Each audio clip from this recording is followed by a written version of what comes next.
up, YouTube? Topaz J's back for another industry talk. First, let's talk about Logic, because Logic just launched his own YouTube gaming channel, and I believe this to be genius, man. Simply because he has that kind of fan base already that'll just roll with him for this, because his audience is more of the backpacking, like hip-hop type cats, and which a ton of those people are straight up gamers that love to play stuff. Like, look at Lupe Fiasco. He actually follows the same kinds of video game tournaments that I like to follow. And since he started this gaming channel, man, he got over 80,000 subscribers almost overnight and such, and that's great. But yet he's saying in his video, which I watched, saying that he's not in it to do the money or anything. Most people come into it for the money, and I feel you. I mean, do it for the passion, but in the end, monetize your stuff, my dude, because it doesn't make sense to be doing it and not getting paid off of it when you can quite easily get both and enjoy your time. But yet, a very smart thing from Logic, especially since he's going to be talking about a whole bunch of things going on in his life at the same time, so he can cross this with some actual promotion for his music as well. Next, rumors circulated about Bobby Shmurda actually getting released from prison and suing the NYPD, in which this was half true.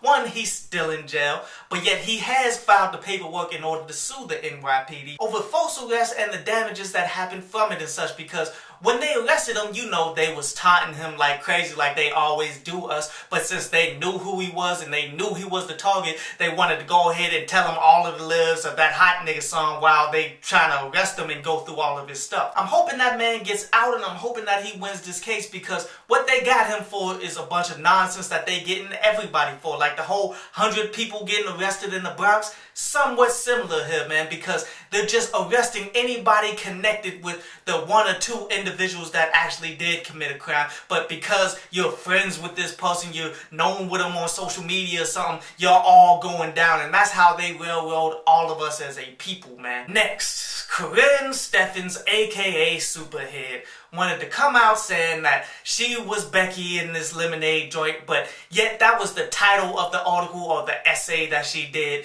But then as you read into it, it's something that happened 15 years ago. And quite honestly, I don't believe a single word of what she's trying to say here, because one, her MO is sleep with famous people and snitch on them. If she actually did this, she would have snitched on Jay-Z a long time ago. That's why it's not believable. And two, this is the result of all of the fans taking this album out of context and keep on talking about it. You talked up this notorious attention whore. And I know a bunch of people looking at it like, oh, going back at this time, it kind of seems as though it actually happened.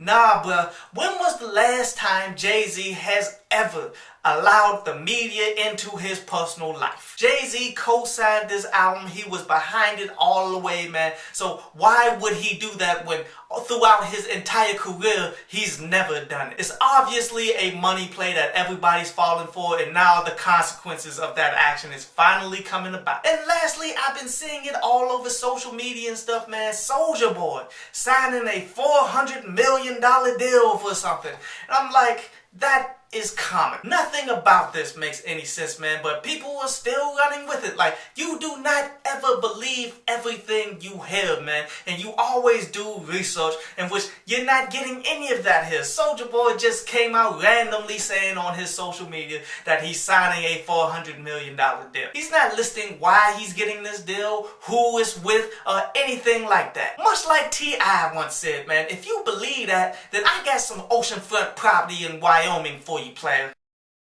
I hope you enjoyed the show. You can follow me at Twitter up there, and you can go to downloadpass.com, that's down there, to read today's article.